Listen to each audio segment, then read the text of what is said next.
Uh, Wonder Woman, Wonder Woman 84.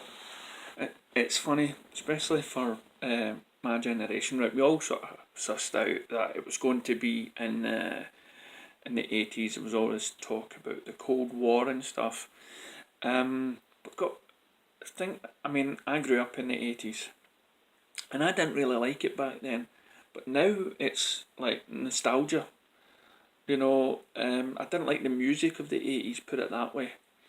I was more or less into listening to the older stuff, the rock and roll stuff, and I don't think music really captured me then. But nowadays, for the last 20 years, I begin to like it because it's still a wee bit of disco, a wee bit of this, and it's very nostalgia, and it takes me back to my childhood, and it's more fun. The music is more fun, and and more better than today's music, which just seems to be all about either love or something miserable or whatever. There's not many catchy beats. So hence something like Guardians of the Galaxy is came on board, and now you've got film, on Netflix. You have Stranger Things, that is based on the 80s. You have the reincarnation of It, that's sort of like Stranger Things, that sort of take place in the 80s. And now you've got the Goldbergs as well, and then you had that coloured comedian Chris Rock. I'm sure his one was run about the 80s as well, and it's like all the people that grew up are now making it. In the 80s it was all about like Grease and it was all about Grease and what do you call it, rock and roll movies and stuff. But now as we're going on, it's about the 80s and stuff. So there is a sort of funness to that, but when you look back on the history, when you look back on history books in the 80s, there was so much going on, especially I know in Britain. And it was either had to do with the royal family, or it had to do with politics, or as I say, the Berlin Wall and stuff like that. So and then you had, music wise, there was a movement from the death of disco onto, and there was the punk and all that sort of stuff. So there was a lot of crazy things happening, and riots and stuff. So it's an interesting decade to do, and I can't wait to see what happens. I know some people, as well as Batman, have been saying, oh, they didn't they deep. Some people claim to think that Wonder Woman was depowered or something like that. They said the same thing about Thor, in Infinity War, or somehow brought the greatness of Thor back, and went, no, really, seriously, I've seen no changes. Um, the people have just, it's for me, it's just the way, you know they're serving the story. So if it calls for these people to make certain moves or certain, then so be it. I mean, Wonder Woman took on Steppenwolf with Sword and the Shield, and she just basically did what she did with the previous film, and they put in the heart and soul of what Wonder Woman is, and joining the team together. So I've never ever thought for 1 minute they depowered Wonder Woman or Batman. They were just trying to, they just tried to serve the story, and sometimes you have to make, in order to make somebody feel that there's actually a threat there, you have to somehow, make them come across as vulnerable. So, in the same time, it makes them heroic. But this is just my view. I didn't see, and I've talked about Batman taking on the parademons and jumping and on a suicide mission and stuff like that. So forget all that. Now, there's also the talk about Cyborg, and how they talk about certain characters appearing on TV, and because they may be in a TV show, they won't be in a movie. Bollocks. Okay, that is rubbish, and I wouldn't buy into that whatsoever. Right? I don't know what Warner Brothers beef was with Batman, because I know the TV wanted to do a Batman TV show, but they couldn't, and they went with Arrow, and that's why you might have some references and similarities to it.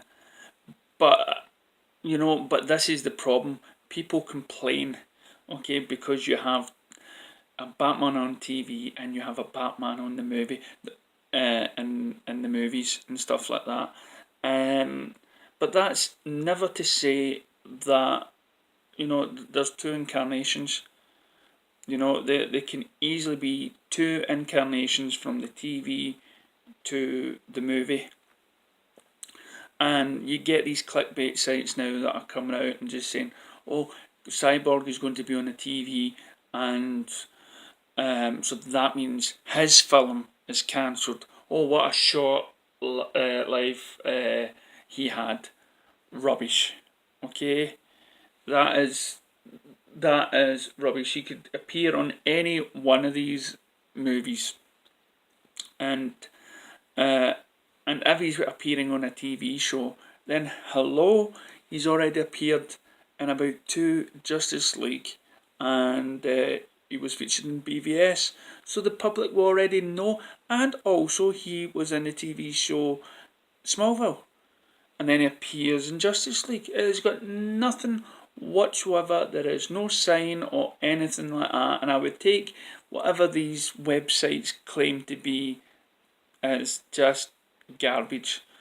I watched a video recently about Star Wars, and how Scott Mendelson, he's a bit of a dick, to be honest.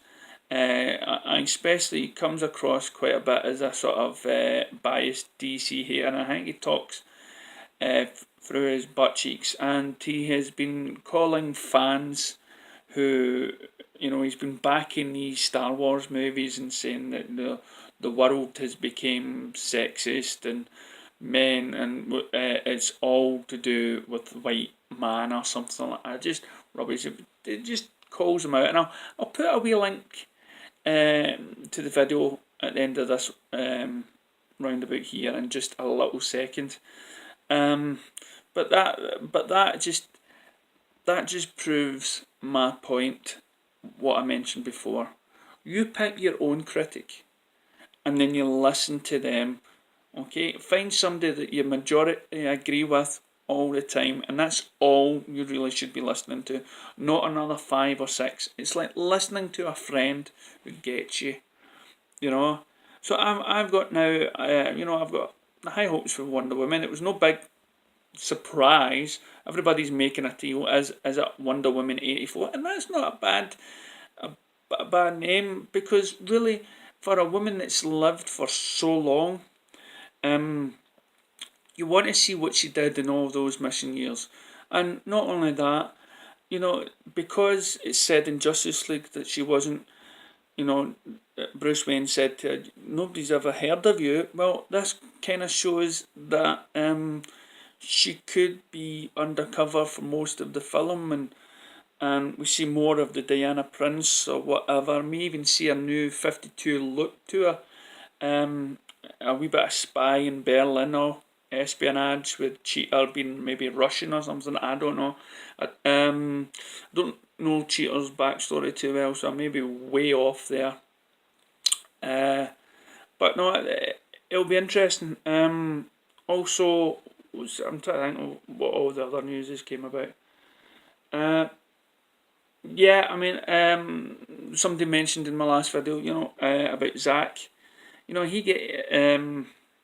may already had finished whatever cut he is, and he's concentrating on other.